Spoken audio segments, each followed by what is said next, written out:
Hello students, welcome to the first session of fluid mechanics.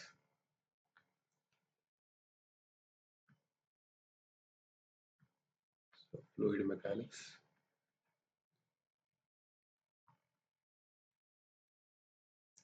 So why we generally study fluid mechanics? Why we study solid mechanics separately? First of all, fluid is a material where the particles, if you look at the particles of the fluid, the particles are little far away. అంటే మనకి ఇక్కడ fluid మెకానిక్స్‌లో fluid particles అనేవి solid పార్టికల్స్‌తో పోల్చుకుంటే వాటి మధ్య ఉన్న attractions అనేవి తక్కువుంటాయి. వాటి మధ్య ఉన్న అట్రాక్షన్ అనేది తక్కువుంటుంది కాబట్టి ఫ్లూయిడ్‌లో పార్టికల్స్ అనేవి కొంత దూరంగా ఉండి ప్రయాణం చేస్తాయి. అదే సాలిడ్‌లో అనుకోండి వాటి మధ్య ఉన్న మాలిక్యులర్ అట్రాక్షన్ అనేది చాలా ఎక్కువగా ఉండటం వల్ల అవి దగ్గరగా ఉండి ప్రయాణం చేస్తాయి. సో, అందుకు సాలిడ్‌లో మీకెలా ఉంటుంది పార్టికల్స్ అనేవి చాలా స్ట్రాంగ్ అట్రాక్టివ్ ఫోర్సెస్‌తో బైండ్ అయి ఉండటం వల్ల అదొక కంటిన్యూయస్ బాడీలాగా కనిపిస్తుంది.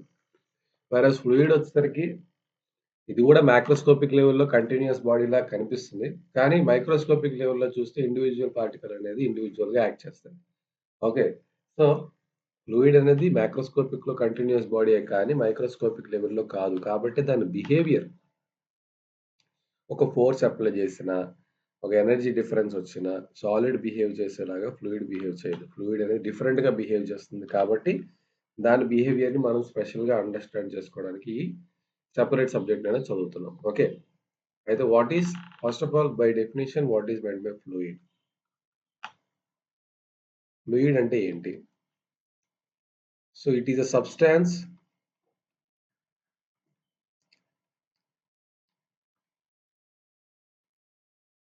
which deforms which deforms continuously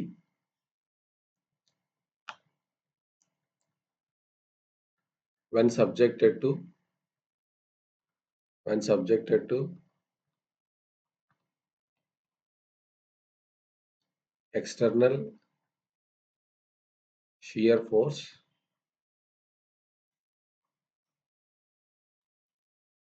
of minimum magnitude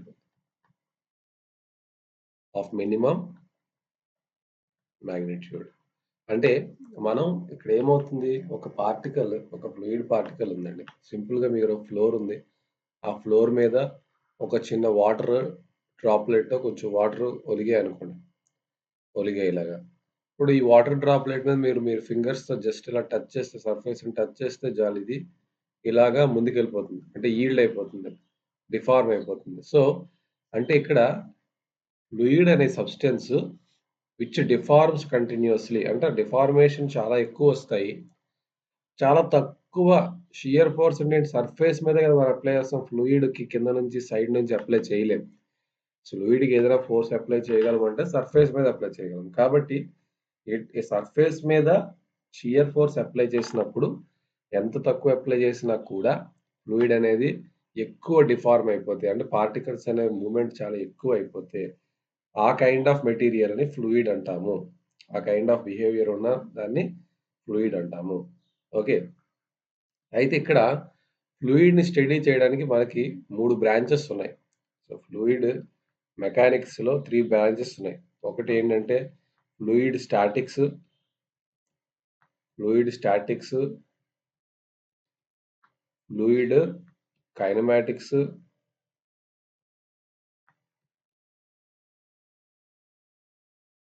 and fluid dynamics. Fluid dynamics. ఇలాగా 3 బ్రాంచెస్ ఉన్నాయి. ఫ్లూయిడ్ స్టాటిక్స్ అంటే ఏంటి? Study of fluids at rest. Study of fluids at rest. ఇది fluid statics.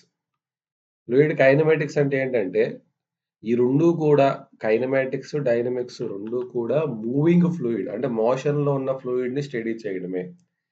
Fluid kinematics, fluid dynamics 2 కూడా మోషన్‌లో ఉన్న ఫ్లూయిడ్‌ని study చేయడమే.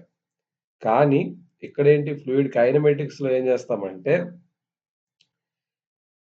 The parameters మోషన్‌లో ఉన్న పారామీటర్స్ స్టడీ చేస్తాం. Study of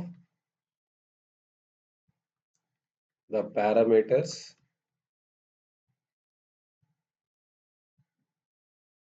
in motion without considering cause of motion. Without considering cause of motion.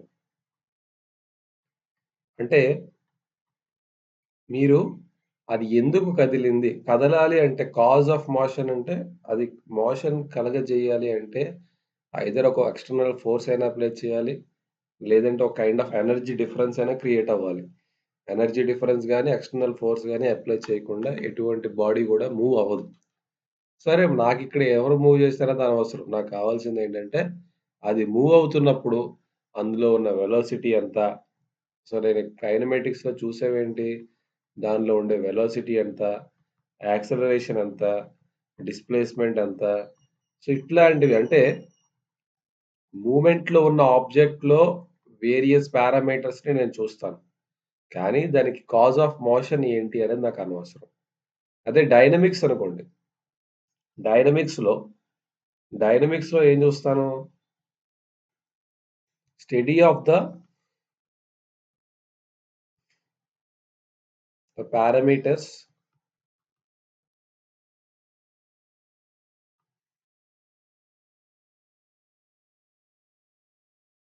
The parameters in motion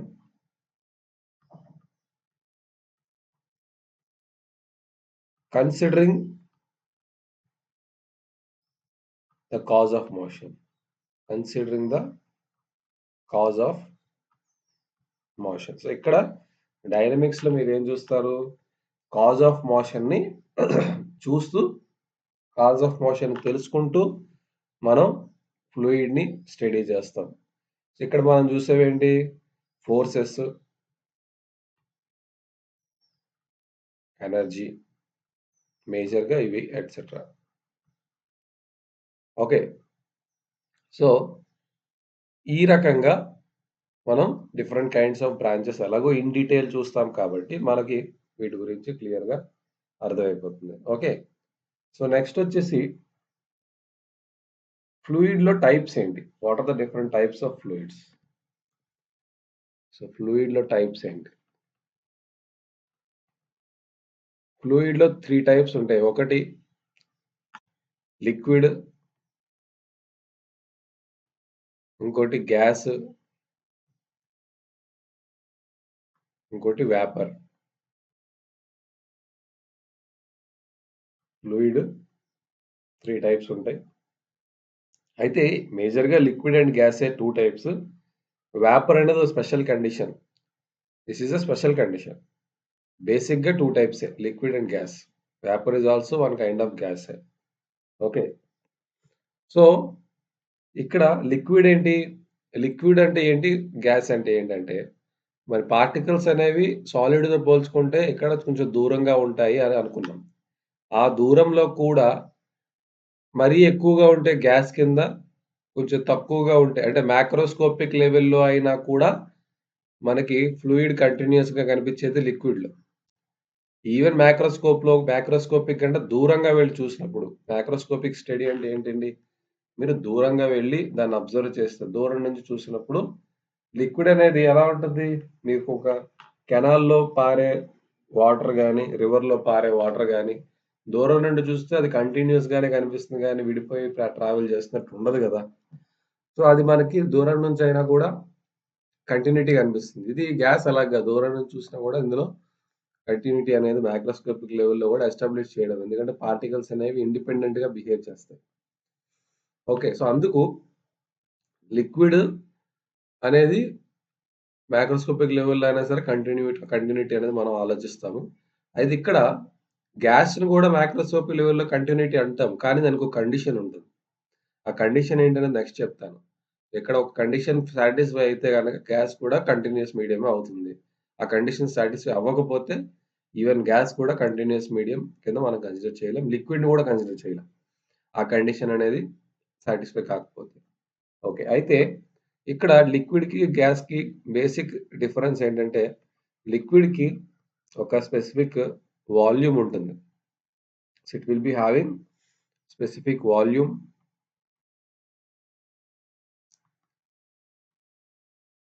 కానీ shape ఉండదు. షేప్ ఉండదు. ఏదైతే యుటెన్సిల్ మీరు తీసుకుంటారో, ఎందులో అయితే ఈ లిక్విడ్‌ని పోర్ చేస్తారో, ఆ షేపే ఇది తీసుకుంటుంది. ఓకే.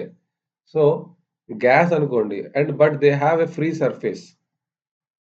ఇక్కడ లిక్విడ్‌కి ఏమవుతుంది ఒక ఫ్రీ సర్ఫేస్, టాప్ సర్ఫేస్ ఉంటుంది ఎప్పుడు గూడా. కానీ గ్యాస్‌కి అది గూడా ఉండదు. ఫ్రీ సర్ఫేస్ గూడా ఉండదు. So, no volume, no shape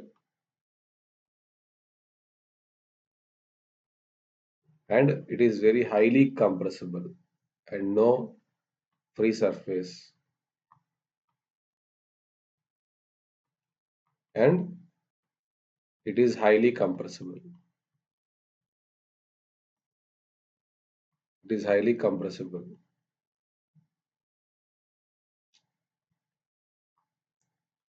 so, వేపర్స్‌కొచ్చేసరికేంటంటే, they are close to liquid. అంటే వేపర్ ఎక్కడి నుంచొస్తుందండి? లిక్విడ్ హీట్ చేస్తే వస్తుంది. ఓకే. సో, ఇది లిక్విడ్ అనేది జస్ట్ గ్యాస్‌లోకి ఎంటర్ అయ్యే పొజిషనే వేపర్. అంతే కదా! లిక్విడ్ అనేది జస్ట్ గ్యాస్‌లోకి ఎంటర్ అయ్యే పొజిషనే vapour.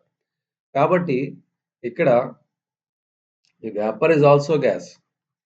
It is also a gas. So, దీన్ని గూడా గ్యాస్‌లోకే పెట్టాలి. సెపరేట్‌గా రాయక్కర్లే. It is also a gas whose temperature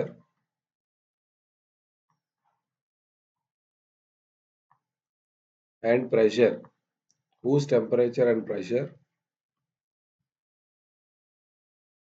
are very close to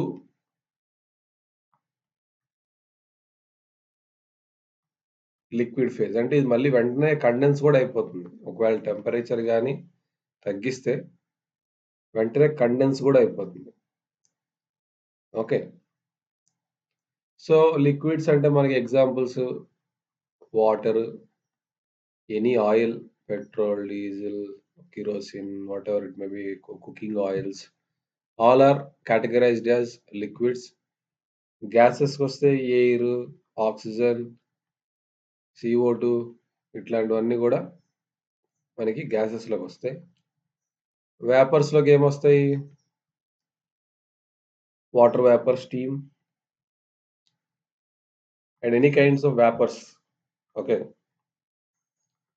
so, ఏదైనా లిక్విడ్ నుంచి గ్యాసియస్ ఫేజ్‌కొచ్చేదా ప్రతీది గూడా వేపర్ కింద మనం కన్సిడర్ చేస్తాం. అయితే మనం ఇప్పుడు ఫ్లూయిడ్‌ని స్టడీ చేయాలి. ఫ్లూయిడ్‌ని స్టడీ చేయాలంటే ఏ రకంగా ఫ్లూయిడ్‌ని మనం కన్సిడర్ చేయాలి? కంటిన్యూయస్‌గా కన్సిడర్ చేయాలా? నాన్ కంటిన్యూయస్‌గా కన్సిడర్ చేయాలా? ఫ్లూయిడ్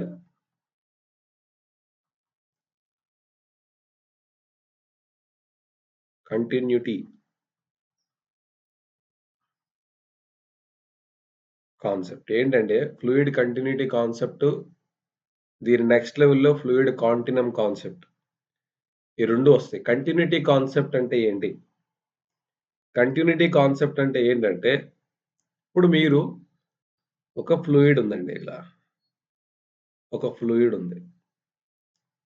ఒక రివరే అనుకుందాం. రివర్ ఉంది ఇలాగా. లేకపోతే ఒక కెనాల్ ఉంది. ఓకే. సో, ఇప్పుడు ఈ కెనాల్ మీద ఒక ఎనర్జీ లేకపోతే ఒక ఫోర్స్ అప్లై చేయబడింది. ఈ కెనాల్ మీద ఒక ఫోర్సో, డ్రాగో, విండ్ డ్రాగో ఏదో ఒక సమ్ ఫోర్స్, షియర్ ఫోర్స్ అనేది అప్లై చేసాం. అప్లై చేసినప్పుడు ఈ కెనాల్‌లో ఆర్ ఈ రివర్‌లో ఉన్న వాటర్ పార్టికల్ అనేది ఈ ఫోర్స్ వల్ల మూవ్ అవ్వడం స్టార్ట్ అవుతుంది. మూవ్ అవ్వడం స్టార్ట్ అవుతుంది. అయితే ఇప్పుడు ఇది మూవ్ అయినప్పుడు ఈ టాప్ లేయర్ ఒకటే ఎళ్ళిపోదు గదా! ఈ టాప్ లేయర్ ఒక్కటే ఎళ్ళిపోదు. సరే ఈ టాప్ లేయర్‌లో మూవ్‌మెంట్ అనేది ఇక్కడున్న పార్టికల్ ఇక్కడికెళ్ళింది. ఇక్కడున్న పార్టికల్ ఇక్కడికెళ్ళింది. ఇక్కడున్న పార్టికల్ ఇక్కడికెళ్ళిందనుకుందాం. సో, ఇలా మూవ్ అయినప్పుడు దీనికి సబ్‌సీక్వెంట్‌గా ఫస్ట్ ఏంటి 1 అనుకుందాం. పార్టికల్ 1 పొజిషన్‌లో ఉంది. ఇంకో పార్టికల్ కూడా ఇది 1 అనుకోండి. ఇంకో పార్టికల్ కూడా 1 అనే పొజిషన్‌లోనే ఉంది. మీరు షియర్ ఫోర్స్ అప్లై చేయడం వల్ల ఈ 1 అనే పార్టికల్ 2 దగ్గరికెళ్ళింది. ఈ 1 అనే పార్టికల్ దీనికన్నా కొంచెం ముందు గుండా ఆగిపోతుంది. 2 అనే పొజిషన్‌కెళ్తుంది. 2 అనే పొజిషన్‌కెళ్ళింది. ఇది 3కెళ్ళింది. 3 ఇదేమైంది 3కెళ్ళింది. ఇది 4 ఇది ఎక్కడికెళ్ళింది 4కెళ్ళింది. ఇలాగా అంటే ఇక్కడ మీరు అప్లై చేసినా కూడా ఇక్కడ మీరు అప్లై చేస్తారు టాప్ లేయర్. టాప్ లేయర్‌లో వచ్చే మూవ్‌మెంట్స్ బాటమ్ లేయర్స్‌లో కూడా క్యారీ ఫార్వర్డ్ అవుతాయి. అర్థమవుతుందండి. సో, ఇలా ఫాలో అవుతున్నాయి, క్యారీ ఫార్వర్డ్ అవుతున్నాయి అంటే అర్థం ఏంటి? సో, ఈ అంతా మీడియం గూడా ఒక యూనిఫార్మ్ మీడియం లాగా యాక్ట్ చేస్తుంది. ఒక కంటిన్యూయస్ మీడియం లాగా యాక్ట్ చేస్తుంది అని అర్థం. అంతే గదా! సో, ఈ మీడియం అంతా గూడా మోనోలిథిక్‌గా ఉన్నట్టే. ఇక్కడ మీరెక్కడో అప్లై చేస్తే మీడియం అంతా డిస్టర్బ్ అయిందంటే, so, medium is behaving as a continuous medium. So, దీన్ని మనం ఏమంటామంటే ఫ్లూయిడ్ కంటిన్యూయస్ కాన్సెప్ట్ అంటాం. ఓకే. దీన్ని ఫ్లూయిడ్ కంటిన్యూయస్ కాన్సెప్ట్ అంటాము. సో, అదే దీని కంటిన్యూషన్ ఏంటి? Fluid continuum concept. Fluid continuum concept. So, ఇక్కడ రాసేస్తా.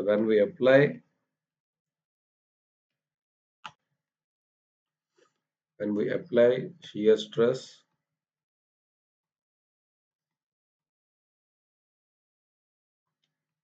at the surface,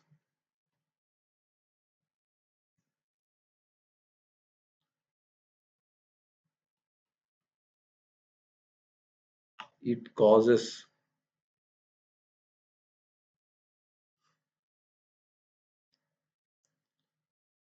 the whole fluid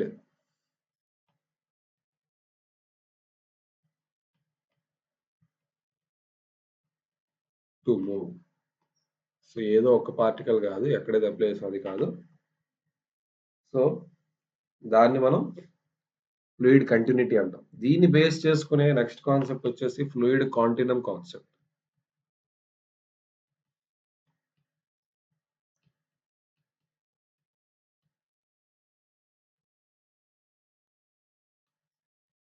fluid continuum concept ఏంటంటే మీకు ఆల్రెడీ ఇప్పుడు చెప్పా. ఇది ఆల్రెడీ కంటిన్యూయస్ హోమోజీనియస్ మీడియం అయింది గదా! సో, ఇప్పుడు మనం మాక్రోస్కోపిక్‌లో చూసుకుంటే when we look at the fluid when we look at fluid at macroscopic level at macroscopic level the fluid is assumed to be assumed to be continuous and homogeneous, not isotropic, homogeneous only, homogeneous medium, which is called continuum, which is called continuum. So ఇక్కడ ఏమైంది fluid అనేది మీరు ఇది continuous అని ఇక్కడ చూపించారు. అలాగే homogeneous అంటే ఏంటి? ఎవ్రీ డైరెక్షన్‌లో కూడా పార్టికల్ యొక్క ప్రాపర్టీస్ అనేది సేమ్. ఈ 2 మనం అస్యూమ్ చేసుకుంటున్నాం. ఈ 2 మనం అస్యూమ్ చేసుకుంటున్నాం when we look at a fluid at a macroscopic level.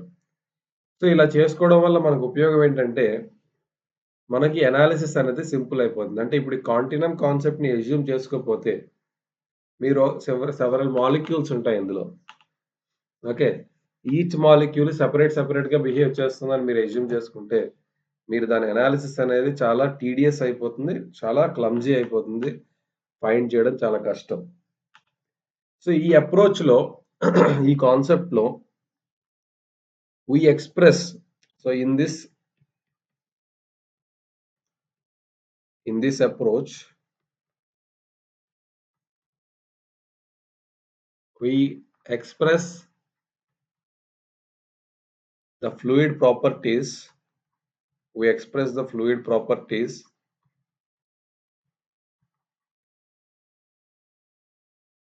as a continuous functions, as a continuous function of space and time. అంటే ఇక్కడ ఏంటి ఫ్లూయిడ్ అనేది ఫ్లూయిడ్ యొక్క ప్రాపర్టీస్ ఏవైతే ఉంటాయో దాని డెన్సిటీ కావచ్చు, లేదంటే దాని యొక్క విస్కోసిటీ కావచ్చు, దాని యొక్క స్పెసిఫిక్ వాల్యూమ్ కావచ్చు, ఇవన్నీ కూడా మనం with respect to time and with respect to space మనం చెప్తూ ఉంటాం. జనరల్‌గా సాలిడ్‌కి అవసరం లేదు. With respect to space and with respect to time. కానీ ఫ్లూయిడ్‌కి ఎందుకు అవసరం పడుతోంది? ఎందుకంటే ఇది ప్లేస్ టు ప్లేస్ వేరీ అవుతూ ఉంటుంది. ఒకే చోట ఉండదు కాబట్టి దీన్ని with respect to space, with respect to time చూసి అక్కడికక్కడ మాట్లాడాలి. దాని బిహేవియర్ అనేది క్యారీ ఫార్వర్డ్ అవ్వదు. ఫర్ ఎగ్జాంపుల్ మీరొక స్టీల్ రాడ్ తీసుకున్నారనుకోండి. ఆ స్టీల్ రాడ్ డెన్సిటీ ఎక్కడైనా అదే ఉంటుంది. వేరే చోటికి పట్టుకెళ్ళినా అదే ఉంటుంది. ఎక్కడ పట్టుకెళ్ళినా అదే ఉంటుంది. కానీ ఫ్లూయిడ్ అలా కాదు. ఇక్కడ ఉన్న టెంపరేచర్, ఇక్కడున్న ప్రెషర్ బట్టి దాని డెన్సిటీ ఒకలా ఉంటుంది. వేరే చోటుకెళ్ళే ప్రెషర్, వేరే చోటుకెళ్ళే టెంపరేచర్ బట్టి దాని యొక్క డెన్సిటీ వేరేగా ఉంటుంది. అండ్ టైం బట్టి కూడా మారిపోతుంది. సో, స్పేస్ బట్టి ఎంత స్పేస్‌లో ఉందా ఫ్లూయిడ్. దాని స్పేస్ అనేది కూడా వేరీ అయిపోతూ ఉంటుంది. ఓకే. దీనివల్ల ఏంటంటే మనం ఆ స్పేస్ అండ్ టైం ఆ 2 చూసుకొని ఆ పాయింట్ దగ్గర ఫ్లూయిడ్ యొక్క ప్రాపర్టీస్ ఒకేలా డిఫైన్ అవుతాయి. వేరే స్పేస్ వేరే టైం వెళ్ళిపోతే అక్కడ ఒకేలా ఉండొచ్చు, ఒకేలా ఉండకపోవచ్చు. కాబట్టి ఎప్పుడు కూడా స్పేస్ అండ్ టైమ్‌ని కోట్ చేస్తూ వాటిని కన్సిడరేషన్‌లోకి తీసుకొని దాని యొక్క మన వాల్యూస్ అనేవి మనం ఫైండ్ చేస్తాం అన్నమాట. ఓకే. సో, ఇక్కడ ఇప్పుడు కంటిన్యూటీ ఈ కాంటినమ్ కాన్సెప్ట్ వాలిడ్ అవ్వడానికి మెయిన్ పారామీటర్ ఏంటి? మీకు చెప్పా. కంటిన్యూటీ గూడా ఒక కండిషన్‌తోనే అవుతుంది. కంటిన్యూటీ అనేది గూడా ఒక కండిషన్‌తోనే ఉంటుంది. For example ah, distance between the molecules చూసామనుకోండి. Distance between the molecules. Molecules అనేవి డిస్టెన్స్ ఎక్కువుండాలి, తక్కువుండాలి దేని మీద డిపెండ్ అవుతుంది? డెన్సిటీ మీద డిపెండ్ అవుతుంది. అంతే గదా! అంటే డెన్సిటీ ఎక్కువుందంటే మాలిక్యూల్స్ అనేవి దగ్గరగా ఉన్నాయని అర్థం. డెన్సిటీ తక్కువుంది అంటే మాలిక్యూల్స్ అనేవి దూరంగా ఉన్నాయని అర్థం. అంటే పార్టికల్స్ మధ్య ఉన్న డిస్టెన్స్‌కి, డెన్సిటీకి ఒక రిలేషన్‌షిప్ అనేది ఉంది. ఓకే. అయితే ఈ డిస్టెన్స్‌లేవైతే ఉన్నాయో, ఈ డిస్టెన్స్‌లేవైతే ఉన్నాయో, ఈ డిస్టెన్స్‌లని మనం ఏమంటామంటే మీన్ ఫ్రీ పాత్. అంటే ఒక పార్టికల్‌కి, పార్టికల్‌కి మధ్య ఉన్న డిస్టెన్స్‌ని మనం ఏమంటామండి? Mean free path. ఓకే. అది free path. Mean free path అంటే ఈ డిస్టెన్స్‌లన్నిటి యావరేజ్. సో, 2 పార్టికల్స్ మధ్యలో ఉన్న డిస్టెన్స్ ఫ్రీ పాత్. ఆ ఫ్రీ పాత్స్ అన్నిటిని యావరేజ్ చేస్తే మనకొచ్చేదేంటండి? Mean free path. This is the statistical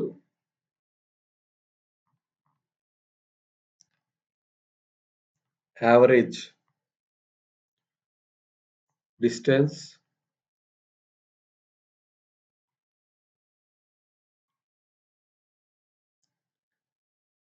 statistical average distance of molecules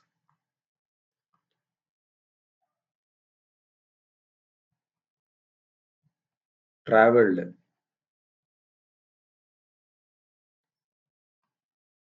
between collisions. అయితే ఇక్కడ పార్టికల్స్ మధ్యలో కొలిషన్స్ జరుగుతూ ఉంటాయి. సో, ఒక పార్టికల్ ఎళ్లి ఇంకో పార్టికల్ కొలైడ్ అయ్యే లోపు ఎంత పాత్ అనేది అది కవర్ చేస్తుంది. That is the distance between the particles or distance between the molecules. Okay.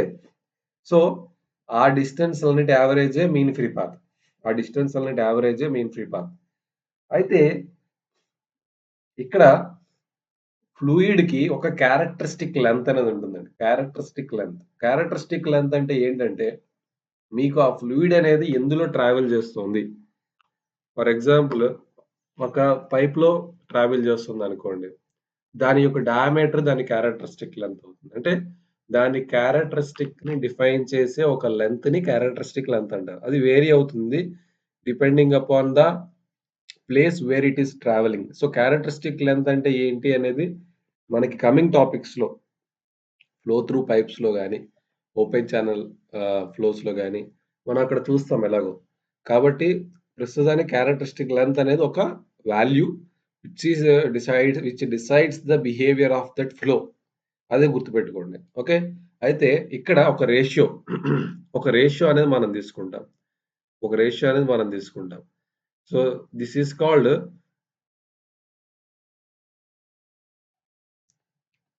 Knudsen number.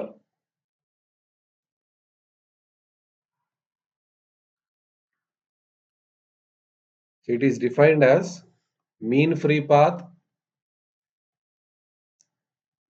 free path upon characteristic length.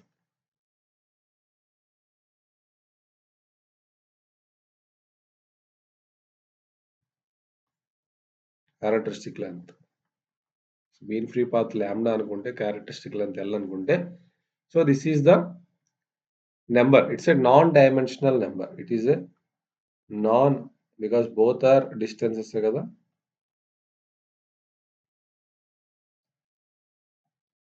It's a non-dimensional number. So ఇక్కడ ఈ నెంబర్ యొక్క వాల్యూ మీద దీని యొక్క continuity, whether the continuum concept అనేది అప్లికబులా not applicable అనేది ఈ నెంబరే డిసైడ్ చేస్తుందండి. అయితే ఈ number when kn is greater than 0.01, continuum concept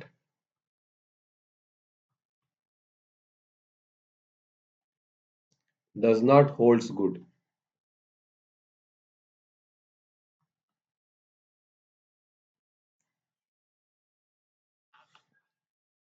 అదే if it is in between 0.01 less than kn less than 0.1, అప్పుడు మనం ఫ్లోస్‌ని స్లిప్ అయిపోతున్నాయి ఫ్లోస్. కంటిన్యూయస్ కాదు. స్లిప్ ఫ్లోస్ అంటాం. స్లిప్ అవుతున్నట్టు లెక్క. ఫ్లో అనేది స్లిప్ అవుతుంది. When kn is less than 0.01, fluid is treated as continuous. Fluid is treated as continuous. Okay. So, దీని గురించి డీటెయిల్డ్‌గా అవసరం లేదు. నంబర్స్ గుర్తుపెట్టుకోండి. ఆ కండిషన్స్ అనేవి గుర్తుపెట్టుకోండి. సో, ఇవి ఏంటి, ఇలా ఉంటేనే మనం కంటిన్యూయస్ ఈ రేంజ్‌లో, ఈ నంబర్ అనేది ఈ రేంజ్‌లో ఉంటేనే మనం కంటిన్యూయస్ ఫ్లో అని మనం అస్యూమ్ చేసుకుంటాము. లేదు 0.1 కన్నా ఎక్కువుంది, less than 10, this is called transition flow.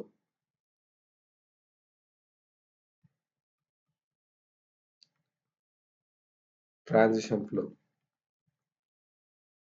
Kn is greater than 10. It is called free molecule flow. Free molecule flow.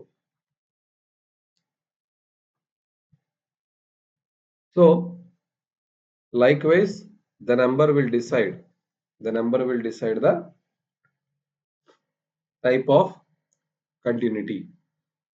continuity, whether the continuity is existing or not.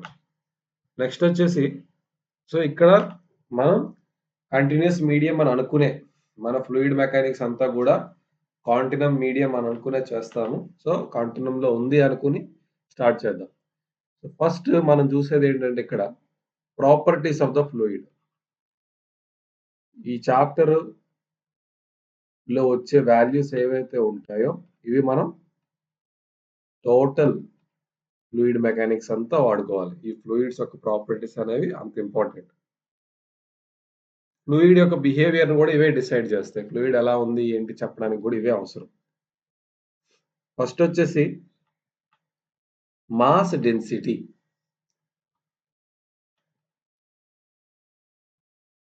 Mass density. దీన్ని మనం రోతో indicate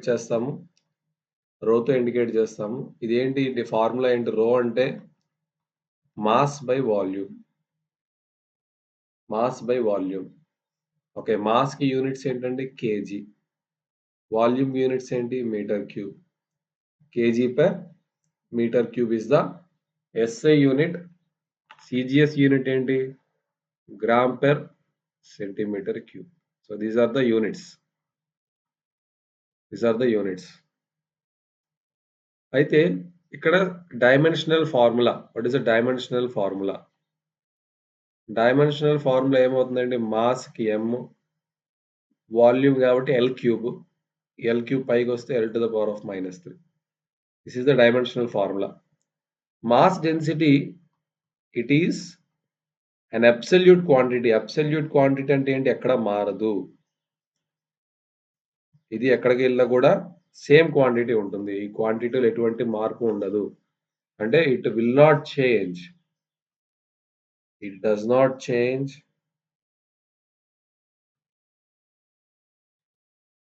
from place to place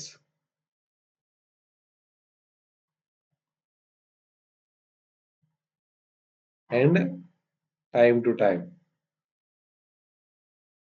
It will not change from place to place and time to time. That is called absolute. And it will change with pressure. So when pressure increases, pressure పెంచితే ఏమవుతుందండి? When pressure increases, density ఏమవుతుంది? Mass density also increases. Pressure పెంచితే particles అన్నిటిని కూడా మీరు దగ్గరికి push చేస్తున్నట్లు లెక్క. పార్టికల్స్ అన్ని ఒకదానికొకటి దగ్గరికి వస్తాయి. ఒకదానికొకటి దగ్గరికి వస్తే మరి పార్టికల్స్ మధ్యలో డెన్సిటీ తగ్గినట్టే. డెన్సిటీ పెరిగినట్టే. పార్టికల్స్ మధ్యలో డిస్టెన్స్ తగ్గితే డెన్సిటీ పెరిగినట్టు లెక్క. ఓకే. అంతే కదా. అలాగే temperature. When temperature is increased ఏమవుతుంది? మాస్ డెన్సిటీ డిక్రీజ్ అవుతుంది. ఎందుకంటే టెంపరేచర్ పెంచితే వాల్యూమ్ పెరుగుతుంది. వాల్యూమ్ పెరిగితే పార్టికల్స్ మధ్యలో ఉన్న డిస్టెన్స్ పెరుగుతుంది. పార్టికల్ మధ్యలో డిస్టెన్స్ పెరిగితే మనకి డెన్సిటీ తగ్గుతుంది. Okay. So it is measured. It is measured using పైక్నోమీటర్. ఇది ఒక డివైస్ మీకు తెలిసే ఉంటుంది. పైక్నోమీటర్ అండ్ హైడ్రోమీటర్. సో ఈ 2 డివైసెస్ యూజ్ చేసి మనం ఈ మాస్ డెన్సిటీని ఫైండ్ చేయొచ్చు. ఒక డివైస్ వచ్చేసి పైక్నోమీటర్, ఇంకో డివైస్ వచ్చేసి హైడ్రోమీటర్. మనకి ఎగ్జామ్‌లో అడుగుతాడు. So mass density is determined using which of the following devices అని అడుగుతాడు. సో మనకి తెలియాలి. ఓకే. ఇవి కూడా గుర్తుపెట్టుకోండి. నేను ఇక్కడ రాసే ప్రతి పాయింట్ కూడా ఎగ్జామ్ పాయింట్ ఆఫ్ వ్యూలో ఇంపార్టెంటే. అవే నేను ఇక్కడ రాస్తాను. So various kinds of matter and its mass density చూద్దాం. Matter and mass density.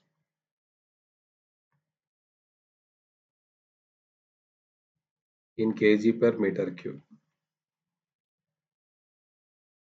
So air mass density చాలా తక్కువ ఉంటుంది. 1.2. Water we all know for water it is 1000 kg per meter cube. Mercury. So mercury చూడండి 13,600. అంటే మెర్క్యూరీకి వచ్చేసరికి ఎంత ఉంది? Same వాల్యూమ్‌లో చూస్తే mercury is 13.6 times more weighty. అంటే సేమ్ వాల్యూమ్ 1 మీటర్ క్యూబ్ చూస్తే 1 మీటర్ క్యూబ్ వాటర్ వెయిట్ 1000 కేజీలు ఉంటే అదే మెర్క్యూరీ వెయిట్ 13,600 కేజీలు అంటే దీనికి 13 రెట్లు ఉంటుంది. ఇంత బరువు ఉంటుంది మెర్క్యూరీ. స్టీల్ ఇవి ఫ్లూయిడ్స్. కొన్ని సాలిడ్స్ కూడా చెప్తాను. Steel 7850, wood 600. ఇవి గుర్తుపెట్టుకోండి. సాలిడ్ మెకానిక్స్‌లో మనకు ఉపయోగపడతాయి. సో ఇవి డిఫరెంట్ మ్యాటర్స్. ఇది సాలిడ్ మ్యాటర్, ఇది ఫ్లూయిడ్ మ్యాటర్. వీటి యొక్క డెన్సిటీస్ ఎక్కువగా మనం ఫ్లూయిడ్స్‌లో ఎక్కువ చూసేది వాటర్, మెర్క్యూరీ కాబట్టి. ఆయిల్స్ ఉంటాయి. బట్ ఆయిల్స్ 800, 900 అలా ఉంటాయి. అవి ఒక్కొక్క ఆయిల్‌కి ఒక్కొక్కలా ఉంటుంది. మాస్ డెన్సిటీ అన్నీ గుర్తుపెట్టుకోలేము. ఎయిర్ అనేది ఒక డిఫాల్ట్ మ్యాటర్, వాటర్ అనేది ఒక డిఫాల్ట్ మ్యాటర్, మెర్క్యూరీ అనేది ఒక డిఫాల్ట్ మ్యాటర్ కాబట్టి ఈ 3 మనం గుర్తుపెట్టుకుంటే సరిపోతుంది. ఎక్కువగా వాడేవి. Next specific weight. So, mass density అయిపోయింది. Specific wait.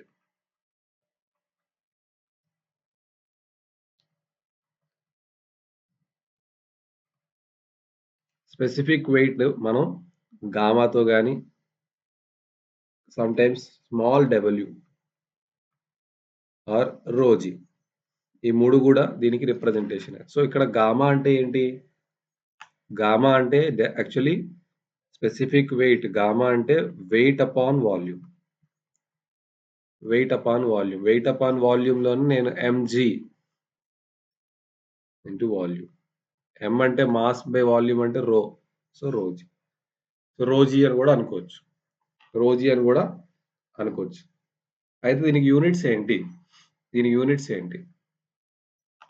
సి ఎంజీ అంటే న్యూటన్స్. గుర్తుపెట్టుకోండి. చాలా బావుంటుంది. ఇంపార్టెంట్ గూడా.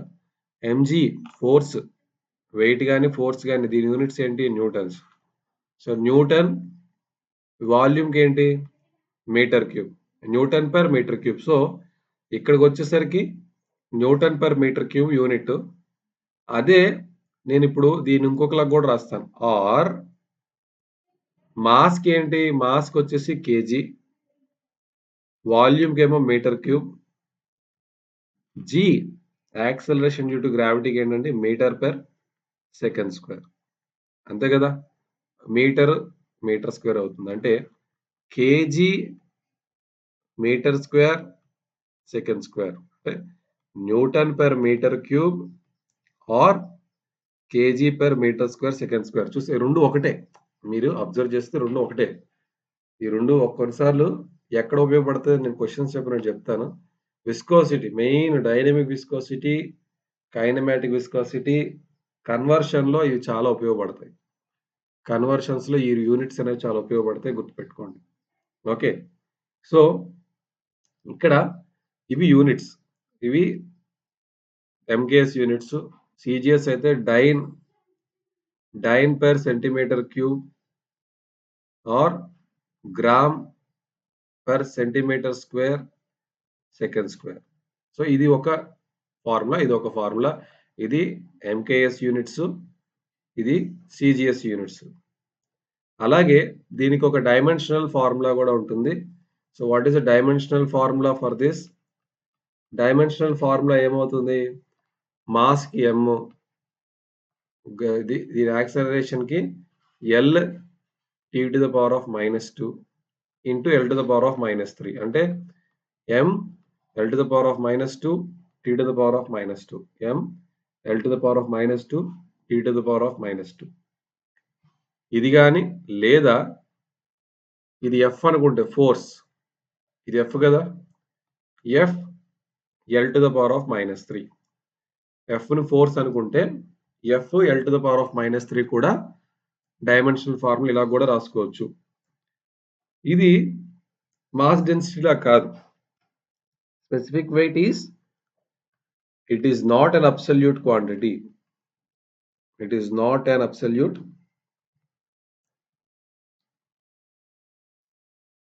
quantity because it changes. It changes from place to place. It changes from place to place and time to time. ఇదేమవుతుందండి place to ప్లేస్‌కి మారిపోతుంది. Time to time గూడా మారిపోతుంది. ఇది కాన్స్టాంట్ వాల్యూ కాదు. ఇది కాన్స్టాంట్ వాల్యూ కాదు.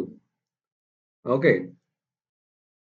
నెక్స్ట్ వచ్చేసి various matter and their specific weights. Matter and their specific weight.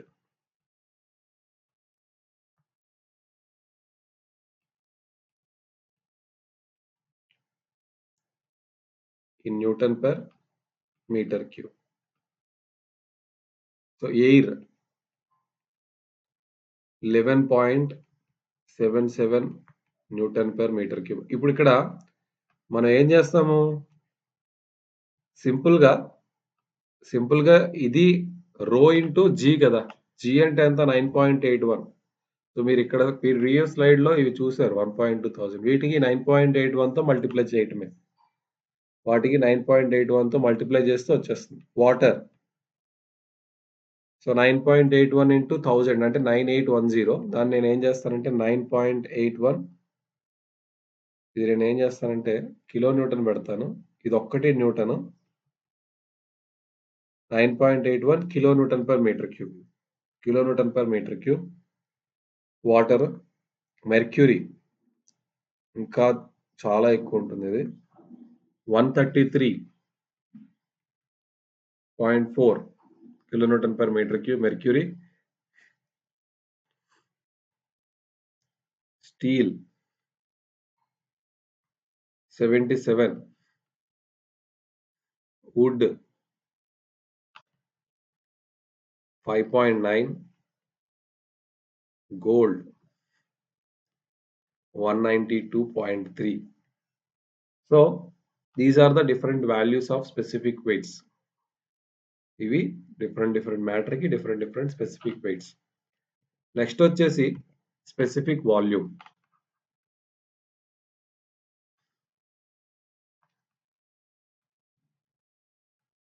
Specific volume. Specific volume అంటే ఏంటి? The volume occupied by unit mass. The volume occupied. So, volume occupied by unit mass of fluid. Unit mass of fluid. దాన్ని మనం ఏమంటామండి? Specific volume అంటాం. మనం దాన్ని specific volume అంటాం. ఓకే. అయితే స్పెసిఫిక్ వాల్యూమ్ ఫార్ములాకొచ్చేసరికి ఏమవుతుంది? సో, దీన్ని వీఎస్‌తో రిప్రజెంట్ చేస్తాము. VS volume upon mass. Volume occupied by unit mass అన్నాం కదా! So, volume upon mass. 1 by rho. Simply it is 1 by rho.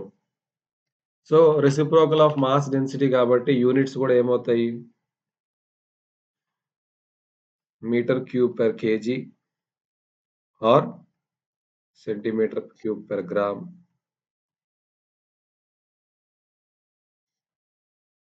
So, జనరల్‌గా ఈ స్పెసిఫిక్ వాల్యూమ్ అనే టర్మ్ దేనికి వాడతామంటే it is generally used for gaseous matter.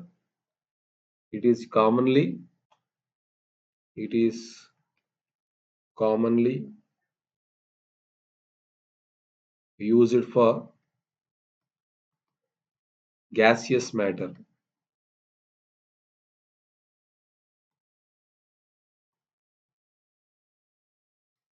Okay, so this is about specific volume. Specific mass ki specific mass density కి ఏదైతే applicable ఇది కూడా this has the absolute quantity మారదు. ఇవన్నీ దానికి దీనికి సేమ్ రెసిప్రోకల్. సింపుల్ గా mass density reciprocal specific volume అంతే. నెక్స్ట్ వచ్చేసి specific gravity. Specific gravity or relative density. Specific gravity or relative density. So, జనరల్‌గా దీన్ని ఎస్‌తో గాని ఆర్ ఆర్‌డితో గాని రిప్రజెంట్ చేస్తాము. This is the specific gravity or relative density is nothing but the ratio of mass density of any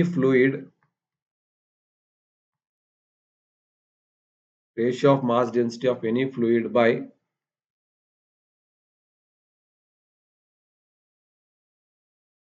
mass density of standard fluid. ఇక్కడ mass density అని తీసుకోవచ్చు. స్పెసిఫిక్ వెయిట్ అని తీసుకోవచ్చు. Specific weight or mass density of any fluid by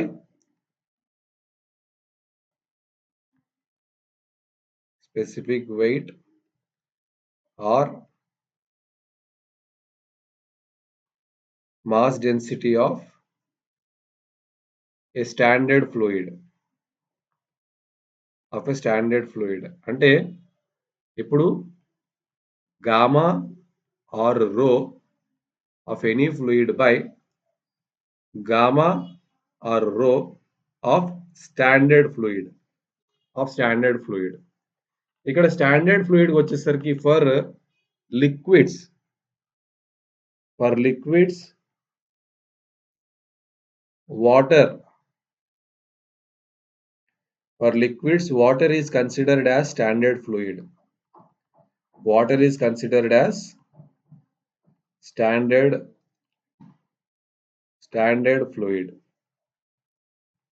For gases, air is considered as standard fluid. For gases ఏంటండి air. For liquids water. For liquids it is water. Okay. So మళ్ళీ మన దగ్గర different matter యొక్క densities ఉన్నాయి కదా! దాని ద్వారా మనం ఈ స్పెసిఫిక్ గ్రావిటీని కూడా డిఫైన్ చేసుకోవచ్చు. ఓకే. సో స్పెసిఫిక్ గ్రావిటీ ఎప్పుడు కూడా ఒక పర్టిక్యులర్ టెంపరేచర్ దగ్గరే స్పెసిఫై చేయాలి. బికాస్ డెన్సిటీ అనేది అబ్సల్యూట్ క్వాంటిటీ. మాస్ డెన్సిటీ అనేది అబ్సల్యూట్ క్వాంటిటీ. కానీ అది టెంపరేచర్ అండ్ ప్రెషర్ ససెప్టబుల్ కదా! అందుకని మనం ఎప్పుడు కూడా ఒక ఫ్లూయిడ్ యొక్క specific gravity must be determined and specified at a particular temperature as the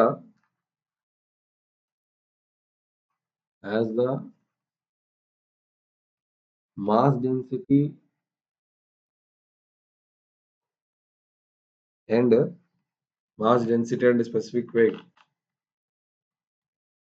specific weight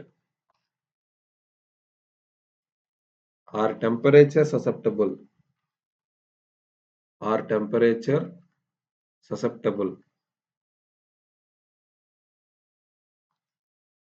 So specific gravity or relative density should be specified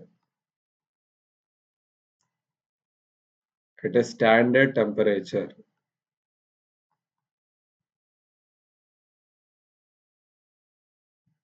Standard or particular temperature.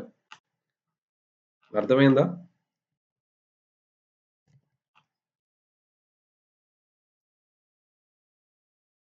Next property, very very important property of the fluid, that is viscosity.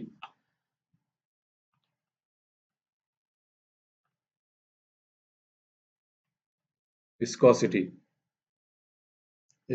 అంటే ఏంటంటే, so when a fluid is moving, it offers resistance to the other layers. అంటే a property, it is a property by virtue of which it offers resistance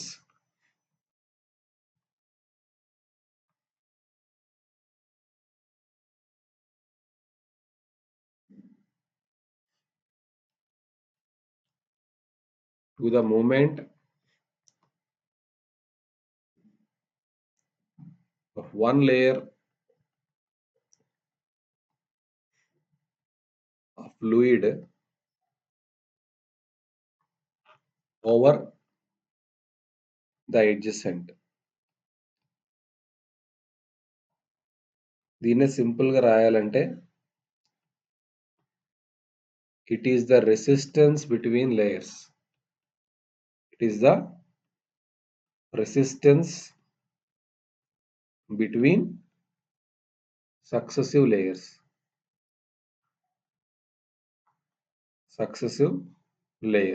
దాన్నే మనం ఏమంటామండి? Viscosity అంటాం. అసలు ఇది ఎందుకు వస్తుంది? Reason very very important. Reason is very very important for exam. Reason, for liquids for liquids reason ఏంటంటే intermolecular attraction. Intermolecular attraction, that is nothing but cohesion. Very very important. So liquids లో ఎందుకు వస్తుందండి ఇది? Cohesion వల్ల. For gases,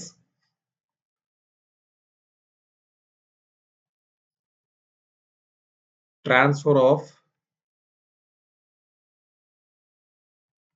molecular momentum.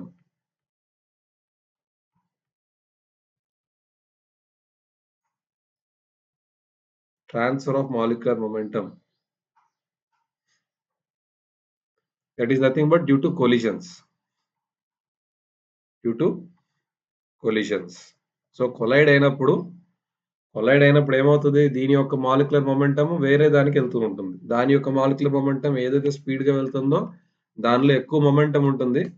ఆ momentum స్లోగా వెళ్ళే పార్టికల్కి వెళ్ళి రీచ్ అవుతుంది. మళ్ళీ ఆ స్లోగా వెళ్ళే పార్టికల్ స్పీడ్ గా వెళ్తుంది.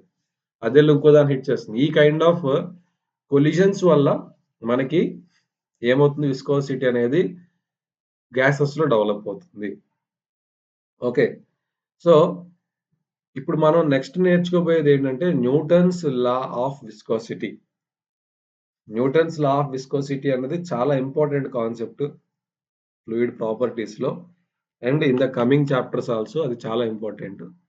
సో ఇదేదైతే ఉందో న్యూటన్స్ లా ఆఫ్ విస్కోసిటీ అనేది మనం నెక్స్ట్ క్లాస్ లో నేర్చుకుంటాము.